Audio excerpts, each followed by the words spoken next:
함께 하나님 말씀 보겠습니다. 요한계시록 2장 8절에서 11절까지 말씀. 요한계시록 2장 8절에서 11절까지 말씀 우리 교독하시겠습니다. 서머나 교회의 사자에게 편지하라. 처음이며 마지막이요 죽었다가 살아나신 이가 이르시되 내가 내 환난과 궁핍을 알거니와 실상은 내가 부요한 자니라. 자칭 유대인이라 하는 자들의 비방도 알거니와 실상은 유대인이 아니요 사탄에 해당이라. 너는 장차 받을 고난을 두려워하지 말라. 볼지어다 마귀가 장차 너희 가운데에서 몇 사람을 옥에 던져 시험을 받게 하리니 너희가 10일 동안 환난을 받으리라. 내가 죽도록 충성하라. 그리하면 내가 생명의 간을 내게 주리라. 귀 있는 자는 성령이 교회들에게 하시는 말씀을 들을지어다. 이기는 자는 둘째 사망의 해를 받지 아니하리라. 아멘. 우리 주님은 전지하시죠. 모든 것을 다 아십니다. 그런데 우리가 지금 소아시아 7교회에 보낸 주님의 편지 가운데 계속 반복되는 여러 말들 중에 하나가 바로 내가 안다 하는 말씀인데, 이때 주님께서 내가 안다 하시는 말씀은 전지하셔서 그래서 모든 것을 아신다 하는 그런 차원의 말씀이 아니죠. 성부 하나님께서 모든 것을 아시는 그런 차원의 말이 아닙니다. 이것은 인격적이고 개인적인 관계 가운데 아는 알물 이야기합니다. 제가 윤석열 대통령을 알까요? 물론 가족 관계와 나이와 경력과 이런 것들은 알 수 있습니다. 그러나 개인적으로 아냐 그럴 땐 안다고 할 수 없겠죠. 주님께서 교회를 안다 하실 때에는 그런 인격적인 관계 가운데 안다 하는 의미입니다. 그래서 각 교회마다 다 내가 안다라고 말씀하실 때 그 의미가 서로 다르게 다가왔을 것 같아요. 그 각 교회마다 그 주님께서 내가 안다 하시는 그 말씀의 의미가 조금씩은 다르게 다가왔을 것 같아요. 우리 지난주에 봤던 에베소 교회는 어떻습니까? 에베소 교회에 향해서 주님께서는 내가 너의 수고를 안다. 내가 너의 그 분별하는 거짓을 미워하는 것을 안다. 그 내가 너의 인내를 안다라고 하실 때 주님의 그 안다라고 하는 말씀은 애정, 관심의 표현이죠, 그죠? 사랑의 눈으로, 애정의 눈으로 그리스도의 신부로서 이렇게 들여다보시며 관심 있게 보시며 작은 그 칭찬할 것들에 대해서 칭찬하시고 기뻐하시며 내가 안다 이렇게 말씀하시는 거죠. 그런데 에베소 교회는 수고도 있고 분별도 하고 인내도 하는데 처음 사랑은 잃어버린 그런 교회였잖아요. 근데 주님께서 원하시는 것은 그들의 노동력이 필요하거나 그들의 분별하는 그 지식이 이런 게 필요한 게 아니잖아요. 그리스도의 신부로서의 인격적이고 친밀한 사랑의 관계를 원하셔서 그 사랑을 네가 회복해라 라고 말씀하시며 내가 안다 하는 그런 말씀이었죠. 자, 오늘 우리가 이제 서머나 교회를 보게 되는데, 서머나 교회도 주님께서는 내가 안다 라고 말씀하실 때 서머나 교회는 이것이 어떤 의미로 다가왔을까요? 아마도 정말 큰 위로를 얻었을 것 같습니다. 정말 위로가 물밀듯이 그렇게 왔을 것 같아요. 예를 들어서 이런 거죠. 암 진단을 받은 우리 지체가 있다면 우리가 위로하고 또 그를 기도하고 합니다. 근데 다른 사람들이 100마디 말로 아무리 위로를 하더라도 실제 그 암을 겪고 그 어려움을 실제로 경험했던 한 사람, 성도가 그 손을 잡고 안아주며 내가 알아 이렇게 얘기하는 것은 그 위로의 정도가 다르죠. 그죠? 여러분, 주님은 히브리서 4장 15절 말씀에 뭐라고 말씀하셨습니까? 우리에게 있는 대제사장은 우리의 연약함을 동정하지 못하시리가 아니요 모든 일에 우리와 똑같이 시험을 받으시니로되 죄는 없으시니라. 주님께서는 아십니다. 어떻게 아십니까? 실제 경험하여 아십니다. 동정한다라는 표현은 실제 똑같이 같은 일을 경험한다 하는 그런 의미이거든요. 성부 하나님이 우리를 아시는 것과 다른 거예요. 서머나 교회에 환난과 궁핍과 너의 비방과 너의 고난을 내가 안다라고 하시는 것은 정말 주님께서 그들과 같은 그런 이제 경험을 통하여 그래서 깊이 공감하시고 이해하신다 하는 그런 이제 의미입니다. 정말로 그렇습니다, 여러분. 주님은 아십니다. 우리 연약함을 아십니다. 그러나 죄는 없으세요. 그래서 어떻게 보면 우리보다 더 정도에 있어서는 더 깊이 그런 고통, 괴로움을 겪으셨어요. 제가 자주 말씀드린 것처럼 시험의 단계가 1단계부터 10단계가 있다고 생각하면 1단계 시험에서 넘어진 사람은 2단계를 경험하지 못해요. 2단계 시험에 넘어진 사람은 3단계를 겪지 않아요. 그래서 사람은 마지막 단계의 시험까지 견딘 사람은 없습니다. 누구나 다 죄를 짓죠. 넘어지죠. 근데 예수님은 죄가 없으시니라 라고 말씀하신 것은 마지막 단계까지의 시험을 지속적으로 견뎌내셨다는 거예요. 그래서 믿음의 시련으로, 믿음의 도전으로 우리에게 주어지는 그 어려운 고난, 주님은 아십니다. 너의 그 고통을 내가 안다. 너의 그 괴로움을 내가 안다. 네가 아파하는 거 내가 안다. 내가 공감한다. 너의 그 외로움도 내가 안다. 라고 하시는 말씀은 정말로 아시는 것을 이야기하는 겁니다. 서문화 교회, 특별히 구체적으로 서문화 교회에 대해서는 세 가지를 말씀하세요. 안다라고 하는 것에 대해서 뭡니까? 첫 번째는 내 환난과 궁핍을 안다. 이것은 하나로 봐야 합니다. 환난은 좀 일반적인 폭넓은 그런 표현이라고 한다면 구체적으로 그것이 뭐냐 할 때는 궁핍, 가난함. 내가 너의 궁핍을 안다. 네, 주님께서 이렇게 말씀하시죠. 또한 또 뭐라고 말씀하십니까? 자칭 유대인이라 하는 자들의 비방을 안다. 네. 자칭 유대인이라 하는 자들로부터 받는 그 비방에 대해서 내가 알고 있다. 이렇게 말씀하십니다. 그리고 10절 말씀에 여기서는 안다라는 표현은 나오지 않지만 그 서문화 교회가 받는 고난에 대해서 한 가지 더 말씀하시는데 장차 받을 고난에 대해서 내가 안다. 네. 마귀가 너희 가운데 몇 사람을 옥에 던져서 시험을 받게 할 것인데 그 고난에 대해서 내가 안다. 네, 세 가지. 정리하자면 이렇습니다. 궁핍, 그리고 비방, 그리고 죽음, 순교입니다. 궁핍, 비방, 순교. 서문화 교회가 경험한, 겪고 있는 환난, 고난은 바로 이렇게 세 가지입니다. 그런데 이 세 가지가 각각 독립적으로만 있는 게 아니에요. 굉장히 깊이 연관되어 있어요. 하나의 고난이 그냥 그 고난으로 끝나지 않고 또 다른 고난의 이유가 됩니다. 근거가 됩니다. 거기서 또 더 큰 고난이 시작됩니다. 또 그 고난으로 있는 게 아니라 더 심한 고난으로 가는 그런 다리가 되는 거예요. 그래서 이게 더 어려운 거죠. 네. 그래서 이 세 가지 고난을 얘기하고 있는데 궁핍, 비방, 그리고 순교. 이것이 어떻게 연결되었나 할 때는 가장 먼저 이 시작점이라고 할 수 있는 것은 비방입니다. 비방에서부터 시작되었다고 볼 수 있습니다. 서문화 교회는 자칭 유대인이라 하는 자들로부터 비방을 받았습니다. 그래서 주님께서 뭐라고 얘기합니까? 실상은 그들이 뭐라고요? 사탄의 회당이니라. 사탄의 회당이니라 이렇게 말씀하세요. 여러분 사탄이라는 말의 뜻이 뭡니까? 사탄, 마귀 같은 말인데 사탄은 히브리어이고 마귀는 헬라어입니다. 같은 의미예요. 무슨 의미입니까? 비방하는 자입니다. 비방하는 자. 그래서 지금 여기서 너희가 자칭 유대인이라 하는 자들의 비방을 받는다 할 때 그 비방. 그래서 사탄에 해당이라고 주님께서 말씀하시는 거예요. 왜냐하면 사탄에게 속하여 사탄의 짓을 하고 있기 때문에 그래요. 비방하는 거예요. 참소하는 거예요. 유대인들이 기독교인을 향해 교회를 향하여 그렇게 하는 거예요. 그럼 어떻게 구체적으로 그러면 유대인들이 어떻게 기독교를 비방했을까요? 이것을 이해하려면은 당시 로마 제국 안에 있었던 그 상황을 우리가 조금 이해를 해야 하는데 특별히 유대교가 로마 제국 안에서 누렸던 혜택이 있어요. 특혜가 있어요. 그걸 알아야 돼요.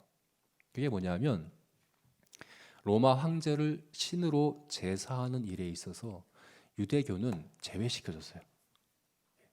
모든 피정복민들은 로마 황제를 신으로 섬기는 제사에 참여해야 합니다.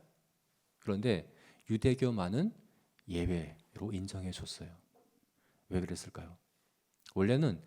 원래 이 로마 제국이 많은 피정복민들을 융합해 가는데 이 통제하는 데 있어서의 중요한 정책 중에 한 가지가 종교 혼합이었어요. 이건 뭐냐면 종교를 서로 교환하는 거예요. 로마가 피정복민의 종교를 받아들입니다. 그래서 그들의 신상을 로마의 신전에다 모시고 그 신을 섬기는 거예요. 그리고 피정복민도 로마의 신을 받아들여 섬기게 하는 거예요. 왜 이렇게 했습니까? 이렇게 하면 독립하고자 하는, 반란을 일으키고자 하는 그 동기와 의지가 꺾이게 되기 때문에 그렇습니다. 왜냐하면 당시에는 나라와 나라의 전쟁은 신들의 전쟁으로 여겼어요. 신과 신의 싸움이라고 여겼어요. 근데 로마가 자신들의 신을 받아라 섬기고 자신들 로마의 신을 받아 섬긴다면 굳이 독립할 필요가 없겠죠. 독립할 그런 명분이 없겠죠, 그죠? 그래서 그렇게 이제 그런 정책을 폈는데 유대교는 여호와 하나님 유일신만 섬기는 그걸 이제 포기하지 않는 거예요. 목숨을 걸고 저항을 하는 거예요. 완강히 저항을 하는 거예요. 그래서 유대교는 이들을 융합시키고 이들을 통제하는 데 있어서는 오히려 로마 황제를 섬기는 이 제사에서 제외시키는 게 더 낫겠다라고 판단을 한 거죠. 그래서 유대교는 여기서 제외시켜줬어요. 예외로 인정을 해줬어요. 그리고 또한 유대교의 신인 여호와 하나님을 로마에서도 섬겨야 되잖아요. 원래 이게 혼합하려면, 그죠? 근데 그것도 하지 않은 거죠. 불가능했어요. 왜냐하면 하나님은 신상이 없어요. 그런 종교가 없는데 섬기고 싶어도 신상이 없어요. 로마 신전에 그 신상을 가져와서 섬기려고 하는데 신상이 있어야 섬기죠. 뿐만 아니라 제사를 예루살렘 성전에서만 드려야 돼요. 다른 곳에는 제사를 드리면 안 돼요. 그럼 여호와를 섬길 방법이 없어요. 이 로마에서는. 그래서 로마는 유대인들을 무신론자로 여겼습니다. 사실상 무신론자로 여겼어요. 신상도 없고 또 자기들이 알고 있는 그 종교 행위들을 하지 않는 것으로. 그래서 유대교는 그래서 예외로 인정을 해줬어요. 그래서 우리 초기 기독교 교회들은 이 혜택을 같이 누렸습니다. 왜냐하면 로마에서는 기독교를 유대교의 한 분파로 여겼기 때문에, 그래서 기독교인들도 교회도 로마 황제를 신으로 섬기는 제사에 참여하지 않아도 되도록 예외로 인정해 줬습니다. 그래서 여러분 사도행전을 보게 되면 교회가, 사도들이 핍박을 받는데 로마로부터 핍박을 받지 않습니다. 다 유대인들로부터 받아요. 바울이 전도를 하러 가면 가는 곳마다 따라와서 방해를 하고 죽이려고 하고, 다 유대인들이 다 그렇게 하는 거예요.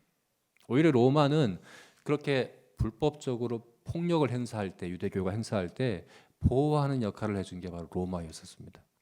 이런 이유가 뭐냐면 로마는 기독교를 유대교의 한 분파로 여겼기 때문에 그런 겁니다.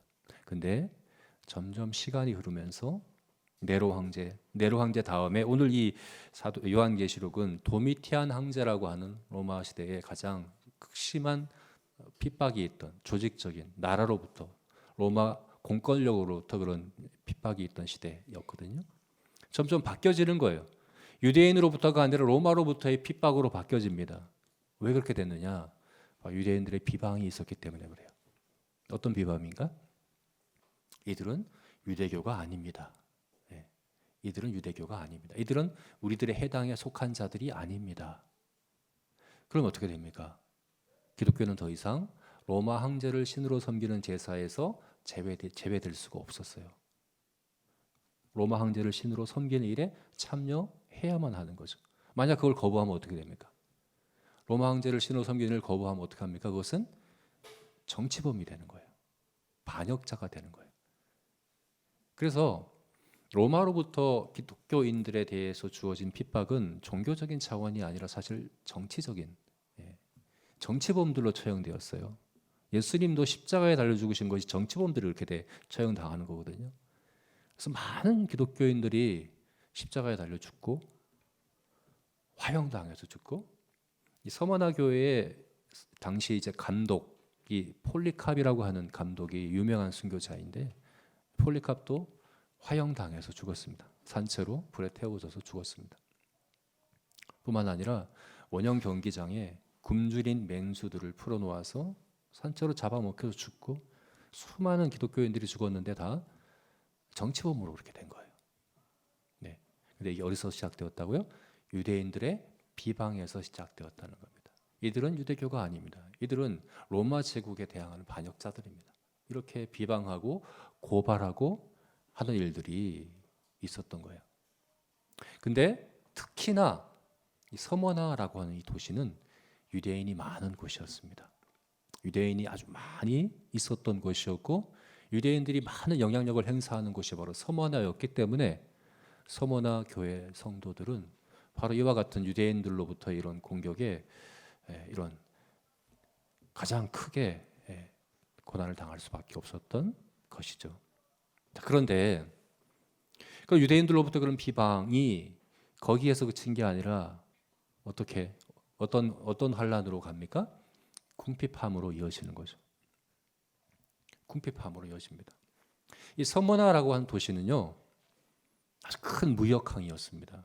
그리고 상업 도시였고 아주 부유한 도시였고 굉장히 아름다운 도시였다고 합니다. 지금도 이 소아시아 7교회 이 도시들 가운데 지금도 남아 있는 곳은 이 서머나밖에 없다고 그래요. 이즈마르라고 하는 도시인데 터키에 지금은 이제 소아시아 지역이 터키 지역이거든요.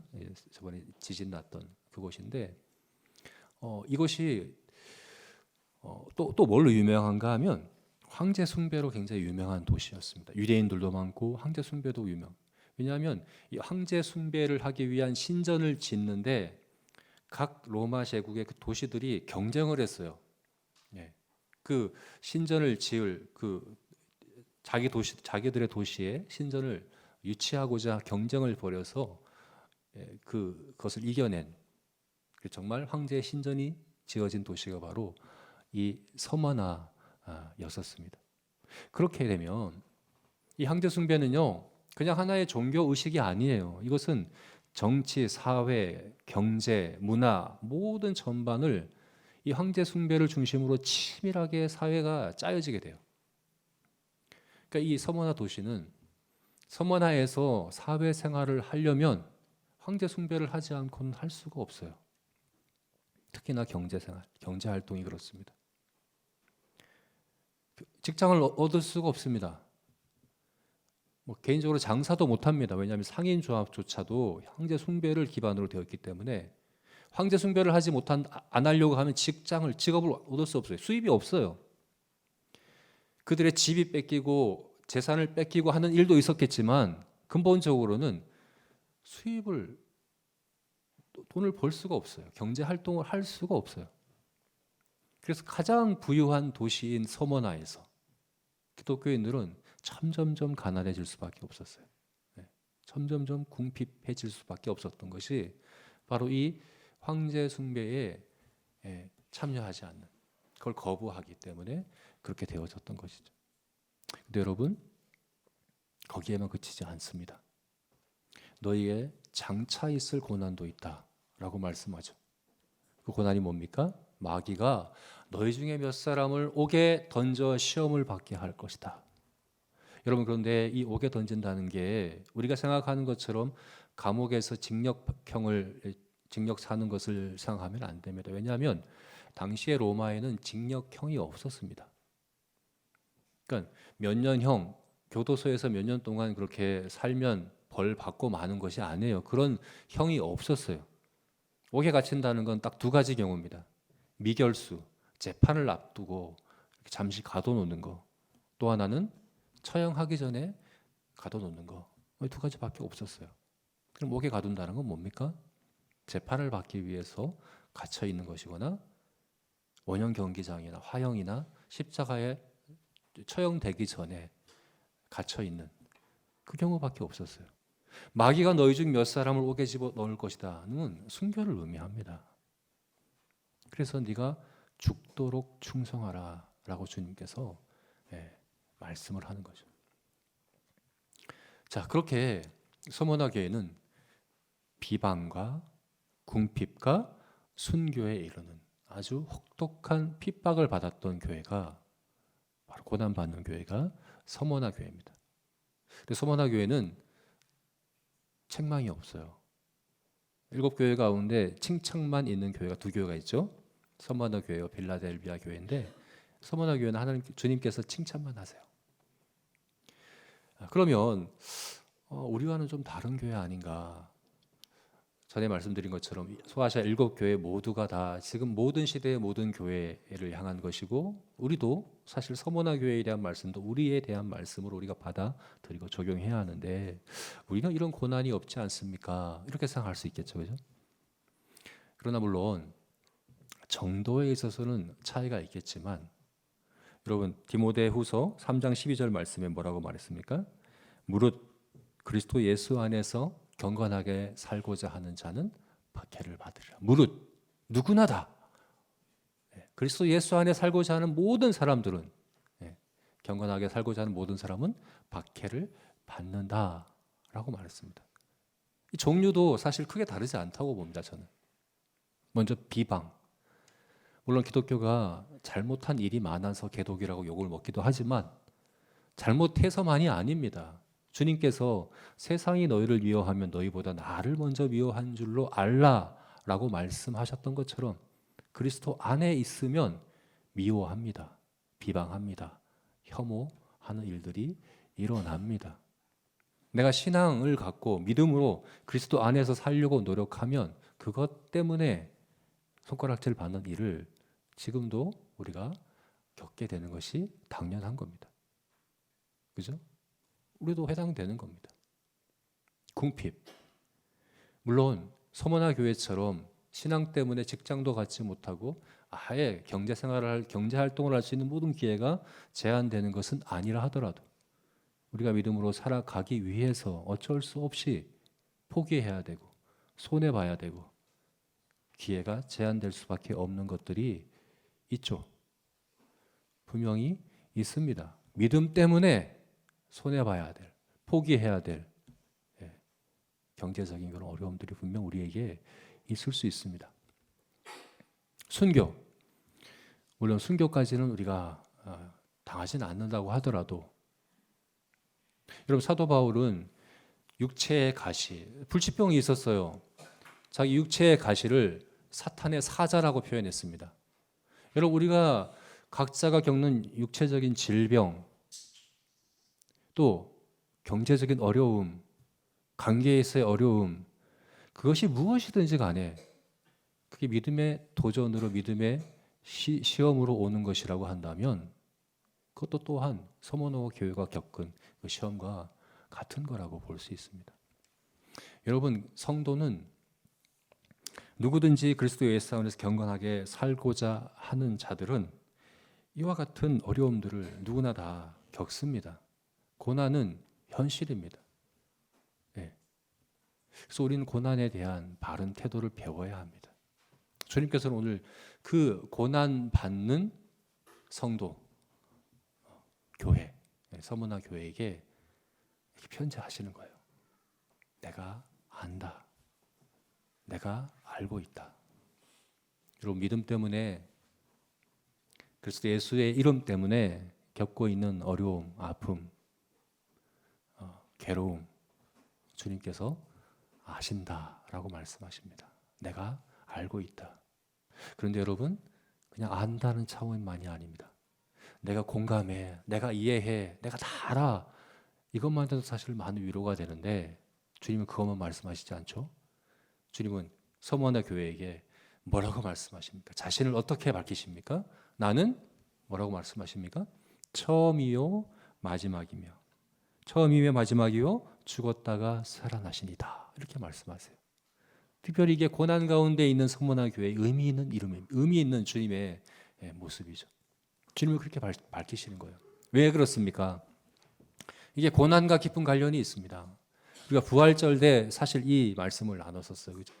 부활절 때 1장 말씀에서 사도 요한이 봤던 그 환상 중에 봤던 주님께서 했던 주님의 자신을 밝히신 말씀도 이거였었어요.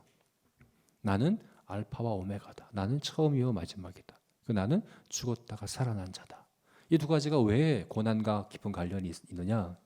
이것이 고난의 의미를 알게 해주고 그리고 고난을 이길 힘을, 능력을 가져다 주기 때문에 그렇습니다. 무슨 말입니까? 여러분 고난 당할 때 가장 힘든 게 뭡니까? 가장 어려운 게 뭡니까? 거의 무의미하게 여길 때입니다. 이유를 알 수 없을 때. 무의미하다라고 여겨지는 거죠. 여러분 같은 어려움을 겪어도 의미 있는 어려움을 우리가 견딜 수 있어요. 운동선수들이 그래요. 김연아 선수. 금메달을 따기 위해서 먹는 것, 자는 것, 생활하는 모든 것이 다 이제 제한되고 그죠? 정말 뼈를 깎는 노력을 해서 훈련하잖아요. 근데 그것이 무의미하다고 여깁니까? 금메달을 향한 목표를 향한 의미 있는 일로 여기잖아요. 그래서 견딜 수 있는 거예요. 의미 있게 여기는 거예요. 가치 있게 여기는 거예요. 기쁘게 감당하는 거예요. 우리가 고난 당할 때 필요한 것은 가장 필요한 것은 바로 이겁니다. 이게 무의미한 것인가? 아니라는 겁니다. 왜요? 주님이 처음이요 마지막이 됩니다. 우리에게 일어날 일은 어떤 것도 우연이 되는 것이 아닙니다. 주님의 주권을 벗어난 것은 없습니다. 주님께서 시작하시고 주님이 정하신 그 목표를 향해 나아가고 있다. 내가 처음이요 마지막이다. 이렇게 말씀하시는 거죠. 뿐만 아니라 우리가 당하는 고난이 우리를 해롭게 할 수 없다라고 말씀하시죠. 어떻게 해요? 죽었다가 살아나신 자다.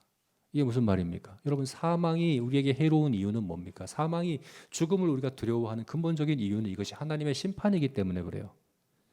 하나님이 죄에 대한 심판이기 때문에 그래요. 그러나 우리 그리스도인들은 죽음이 더 이상 하나님의 심판이 아닙니다. 하나님은 더 이상 우리를 심판치 않으십니다. 왜냐하면 그리스도 안에서 우리를 이미 심판하셨기 때문에. 그죠? 그래서 바울이 얘기하는 거예요. 사망아 내가 쏜 것이 어디 있느냐? 네가 나를 해롭게 할 수 있는 게 뭐냐? 해롭게 할 수 없다는 거예요. 죽음만이 아니라 이 세상에서 겪는 그 어떤 고난과 어려움도 우리를 해롭게 할 수 있는 것이 없습니다. 왜입니까? 왜 그렇습니까? 주님께서 죽었다가 살아나셨기 때문이다. 그래서 주님이 서머너기에 말씀합니다. 내가 안다. 내가 충분히 공감한다. 내가 이해한다. 근데 거기에만 그치는 것이 아니라 나는 너의 그 고난의 이유와 의미와 그것을 이길 능력을 다 갖고 있는 주님이다 라고 밝히시는 거죠. 여러분 그래서 우리는 고난을 대할 때 이 믿음 안에서 대해야 합니다. 처음이요 마지막이며 죽었다가 살아나신 예수 그리스도 그리고 나의 모든 고난을 알고 계신 그 주님을 믿는 믿음 안에서 고난을 대해야 합니다. 어떻게 우리는 고난을 대해야 될까요? 고난을 대하는 우리들의 태도, 마땅한 태도는 뭘까요? 오늘 이 서머나 교회를 통해서 우리가 세 가지로 좀 적용해 봤으면 좋겠습니다. 먼저는 추구하자 하는 겁니다. 추구하자. 뭘 추구합니까?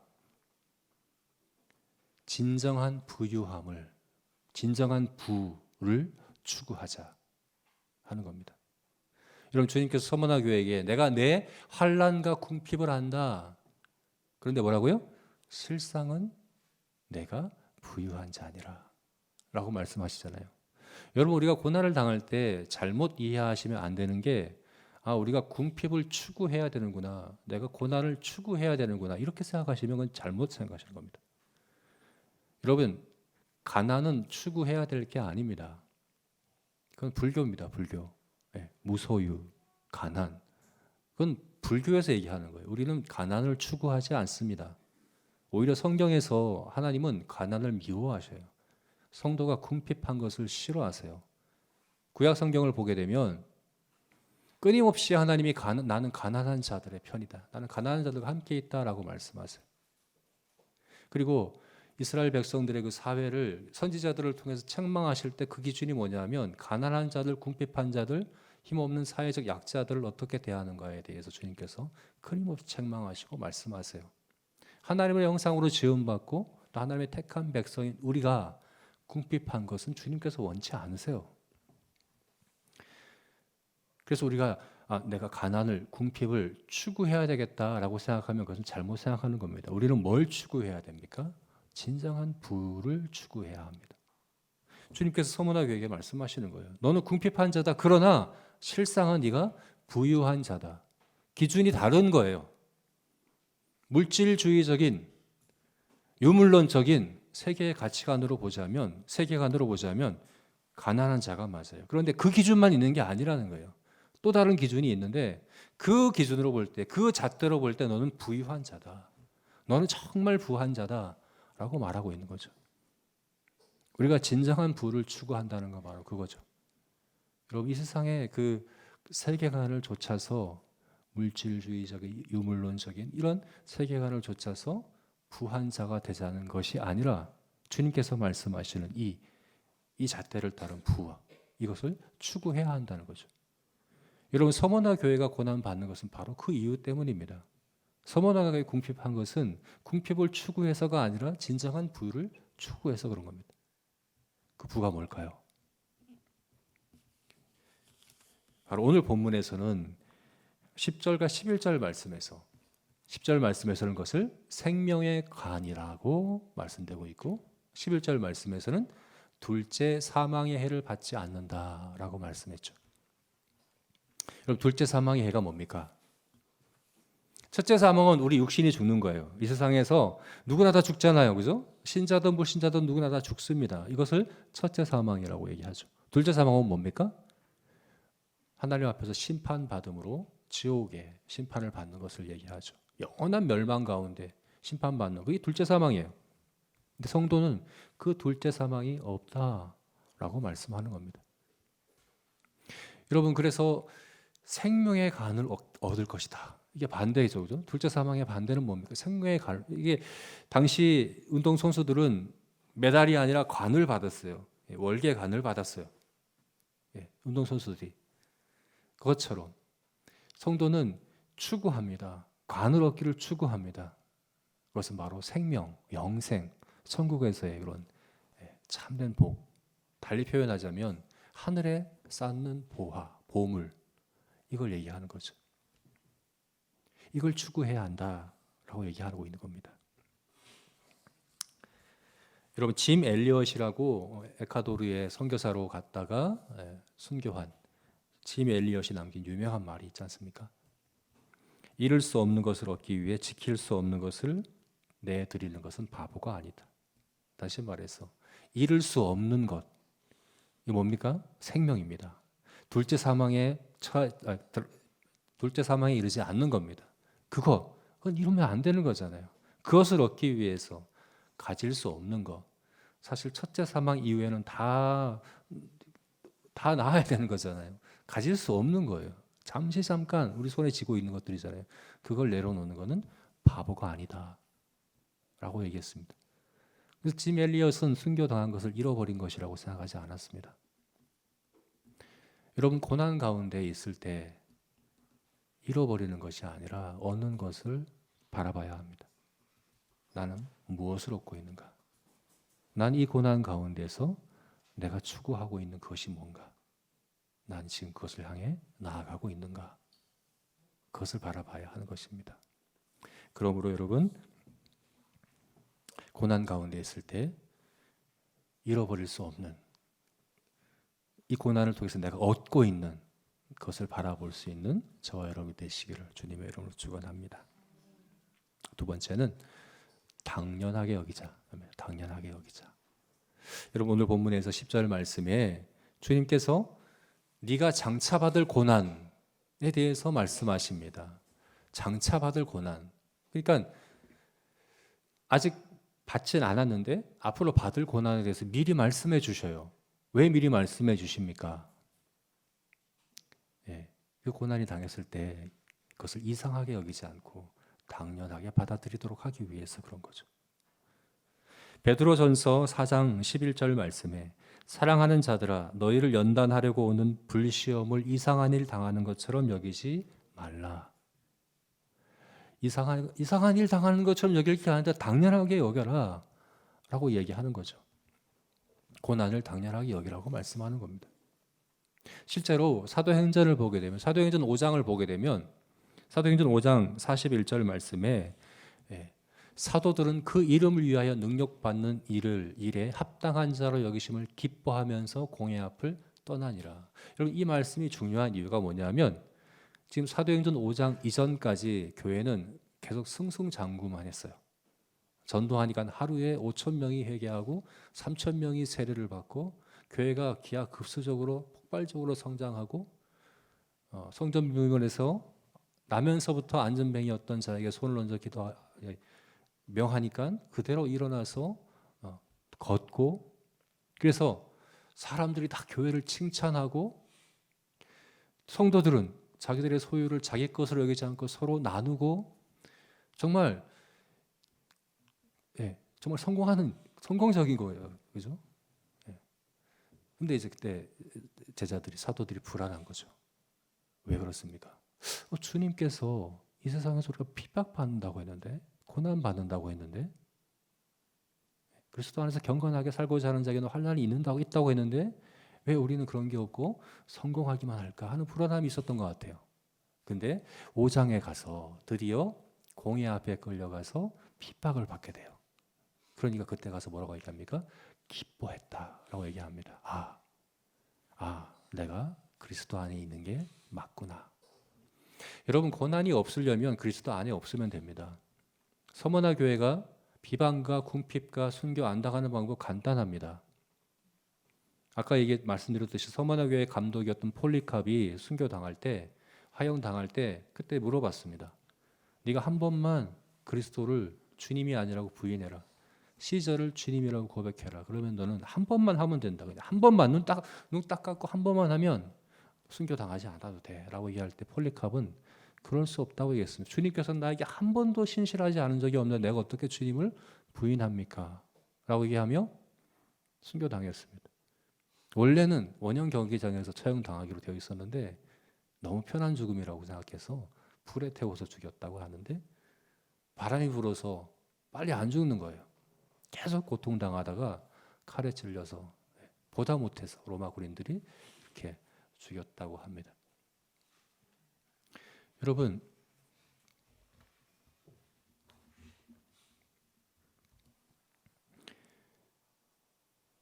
쉽게 피할 수 있어요. 그죠? 여러분 우리가 나는 왜 이런 고난이 없을까?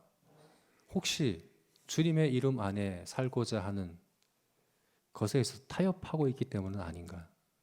그죠? 한 번만 타협하면 돼요. 한 번만 물러나면 돼요. 그럼 사실 고난을 많이 피할 수 있습니다. 그런 건 아닌가? 여러분 그런데 사도들은 고난을 내가 그리스도 안에 있다는 걸 확인하는 기회로 여겼습니다. 여러분 주님께서 이 땅에서 고난 받으셨는데 그 제자들인 우리가 내 집처럼 편하게만 산다면 주님의 제자라고 할 수 있습니까? 여전히 마귀가 활동하고 있고 여전히 주님을 대적하는 세상의 정신과 문화가 이렇게 점점 더 타락해 가고 이 세상 가운데에서 고난 없이 살아간다는 것은 우리 정체성을 의심해 봐야 되는 겁니다. 내가 믿음 때문에 믿음으로 살아가기 때문에 겪는 고난이 있으면 당연한 것으로 여겨야 합니다. 그리고 오히려 기뻐해야 한다라고 주님께서 말씀하고 있는 거죠. 여러분 그러므로 여러분 고난이 있을 때 당연하게 여깁시다. 이것이 바로 내가 믿음으로 살아가고 있다는 증거이구나 라고 여기는 저와 여러분 되시기를 주님의 이름으로 축원합니다. 마지막으로 충성하라 합니다. 네가 죽도록 충성해라. 충성해라. 누구에게? 주님께 충성해라 라고 말씀을 하는 거죠. 여러분 10절 말씀에서 네가 장차 받을 고난이 있는데 마귀가 너희 중 몇 사람을 옥에 던져 시험을 받게 하리라. 주님께서 이렇게 말씀하시잖아요. 누가 던진다고요? 마귀가 던진다고요. 마귀가 던진다라고 말씀했는데 뒤에 시험을 받게 한다라고 할 때 이것은 또 다른 표현이에요. 시험을 받게 한다는 것은 수동태인데 이때 시험을 주는 주체는 누구냐 할 때는 하나님입니다. 마귀가 아니에요. 마귀가 옥에 던져 시험을 받게 하는데 사실은 그 시험은 하나님이 주시는 것이다 라고 지금 이 본문에서 다시 말해서 여러분 우리가 어떤 고난이 있을 때라도 여전히 하나님이 보좌에 앉아 계십니다. 여전히 하나님이 모든 것을 다스리고 계십니다. 여러분, 우리는 마귀와 하나님이 서로 경쟁 관계에 있는 그런 관계라고 오해하시면 안 됩니다. 마귀는 철저히 하나님의 통제 아래에 있습니다. 하나님의 다스림 아래에 있습니다. 그래서 여러분, 우리의 싸움은 마귀와의 싸움이 아닙니다. 세상과의 싸움도 아닙니다. 충성하느냐의 싸움입니다. 하나님께 충성하는 싸움이지 마귀를 무찌르는 싸움 아닙니다. 주님 오실 때까지 절대로 마귀는 이 세상에서 사라지지 않습니다. 이 세상은 절대로 이 세상을 우리가 이길 수 없습니다. 오히려 주님 오실 때까지 점점점 타락해 간다고 말씀했습니다. 안 변합니다. 그걸 우리의 싸움이라고 여기면 우리는 이길 수 없습니다. 이김은 뭡니까? 충성하는 겁니다. 주님께 충성하는 겁니다. 전에 우리가 성령의 9가지 열매에 대해서 하면서 충성에 대해서도 했죠. 충성이 뭐라고 했는지 기억나십니까? 충성은 선함과 양선과 거의 같은 거라고 그랬죠. 그죠? 양선은 주님이 기뻐하신 일을 하는 것이 양선이고, 충성은 그것을 지속하는 게 충성입니다.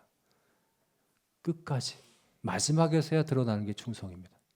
끝까지 지속적으로 변함없이 주님이 기뻐하시고 원하시는 열매를 맺는 것, 그게 바로 우리가 지금 하고 있는 싸움입니다. 여러분, 고난 가운데 있을 때 주님을 기쁘시게 하는 열매를 맺고 있습니까? 우리가 봐야 되는 건 바로 그겁니다. 고난 중에 내가 지금 싸우는 싸움이 그거라는 것을 반드시 기억하시는 저와 여러분 되시기를 주님의 이름으로 축원합니다. 말씀을 맺겠습니다. 여러분, 이제 우리 마음에 그렇게 다짐합시다. 고난이 있을 때 크고 작은 고난이 있죠. 우리 믿음을 도전하는 직접적인 그런 너 믿지 마라고 하는 그런 고난은 없다고 하더라도, 그죠? 우리가 겪고 있는 간접적인 모든 어려움과 괴로움과 모든 문제들은 사실은 우리 믿음을 시험하고 도전하는 마귀의 시험이고, 또 주님께서 그것을 사용하시는 거잖아요. 그 시험 가운데 우리는 반드시 기억합시다. 첫 번째로, 나는 뭘 추구하고 있나? 잃는 것을 보지 마십시오. 내가 이것을 통해서 무엇을 얻고 있는가? 두 번째로, 내가 그리스도 안에 있는 것이 맞구나. 이게 당연하지.